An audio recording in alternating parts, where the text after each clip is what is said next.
তো বন্ধুরা আসসালামু আলাইকুম। আমি যেখানে চড়াই হাঁস পালি ওই জায়গায় আজকে কিছু ফুলের গাছ লাগানি হবো, এই জন্য মাটি গোবরের সার নিয়ে আসলাম। তো বন্ধুরা এই যে মাটি সার নিয়ে আসা আছে, এখন আমি দুইটা একসাথে মিক্স করবো।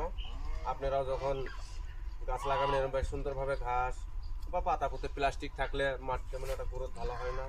দুইটা মিক্স করি ভালো করে একসঙ্গে লাগানি গাছ লাগানোর জন্য উঠাবো। ফুলের গাছ লাগানোর জন্য আপনারা দেখি থাকেন, নেক্সট আরও কিছু আসবো। তো বন্ধুরা এই যে ফুলের গাছগুলো লাগানো হয়ে গেল সব, এই যে দেখেন আমি একটা লাগালাম, সব দেখতেও ভালো লাগবো। এই জায়গায় আমার হাঁস থাকে, মুরগি থাকে, তো দেখতে একটা সুন্দর দেখা যাবো, এই জন্য একটু কষ্ট তো। আসসালামু আলাইকুম বন্ধুরা, তো আমি বলছিলাম যে ফুলের গাছ লাগাবো। এই যে আমার ফুলের গাছগুলো লাগানি কাজ শেষ হয়ে গেল।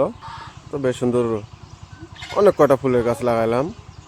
কালকে একটু গারোপাড়া গিয়েছিলাম কয়টা মুরগি আনতে।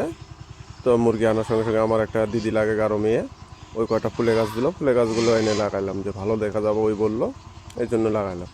এখন একটু আলাদা একটা কিবা ফিল হওয়া লাগছে, দেখে একটু সুন্দর লাগতেছে জায়গাটা। আসি সব সময়, এই জন্য জায়গাটা একটু ঠিকঠাকও করে নিছি আমি একটা হাজারে নিয়ে। তো আজকে নিজে কিছু ফুলের গাছ লাগাইলাম। যে কোনো কাজ, সব কাজ কামলা দিয়ে হয় না, কিছু কাজ নিজেও করতে হয়, এই জন্য একটু কষ্ট করলাম। দেখতেও ভালো লাগতেছে জায়গাটা এখন সৌন্দর্য। তো এই বলে আমি শেষ করলাম। আগামীতে আরও কিছু নতুন ভিডিও দেওয়ার চেষ্টা করব। দর্শকরা সবাই আমার জন্য দোয়া করবে।